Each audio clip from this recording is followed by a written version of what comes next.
company always. Hey guys, happy Sunday. I know everybody's got a little bit of time on their hands, and maybe you're out doing a little practicing this weekend.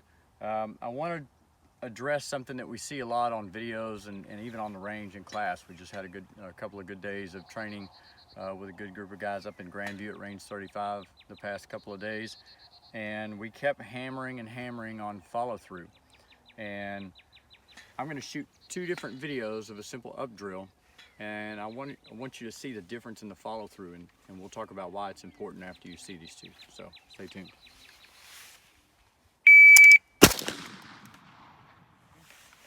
Okay, ready? Mm-hmm.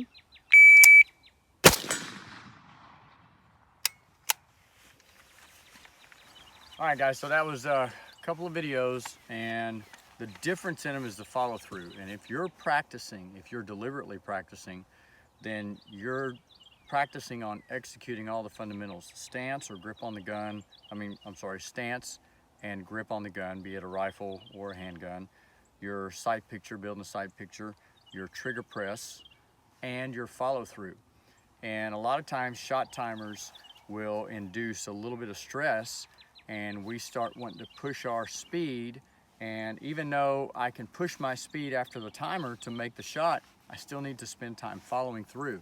So what does follow through mean? Follow through means staying in the sights and seeing the gun settle back down, seeing the sight picture settle back down on the target. Follow through also means following through on the trigger press. Basically, if it's one shot or 5 shots, your final shot in your deliberate practice, you should be pinning that trigger to the rear and letting the sight settle back down, and then following through also on your stance. If it's a handgun, you're following through on the grip. If you're working the draw, you're following through on the grip, especially if you're using a shot timer to push your speed on a draw. We want to be sure after we break the shot, whether it be 1 shot or 3 shots or a 5-shot string, we want to assess the effectiveness of us building a draw. Okay, so we may shoot a video on that here in a minute. But it's so important when you're practicing and you're utilizing your time and your ammunition that you're focusing on application of the fundamentals. You can always speed up, but that follow through is very, very important so that you're sure that your body is doing what it needs to do to drive those sights back on target. That follow through should go from the sight picture all the way to the ground to your foundation. So anyway, that's our quick tip for this Sunday. See you later. All right, guys, so back to our discussion of follow through. We're going to do the same thing that we did on the up drill with the AK. We're going to do that basically and show you the difference of not following through properly in your deliberate practice compared to following through properly in your deliberate practice. So here we go.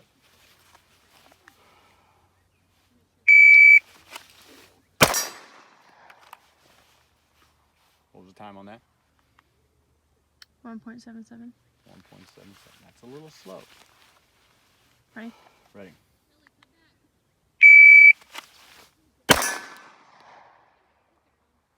So what I was looking for, and I honestly didn't follow through on my trigger. Let's do that one more time. What was the time on that shot? 172. 172.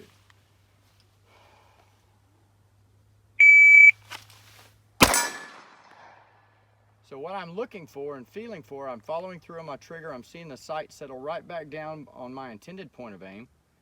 And I'm also assessing my grip on the gun after I drew.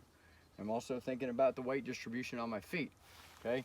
If I don't follow through from my sights to my grip to my foundation, then I've just wasted a repetition. If I'm out here to deliberately focus on fundamental application. If I'm out here just spraying lead and having a good time, that's one other thing. But utilize your time and your ammunition effectively. So keep going.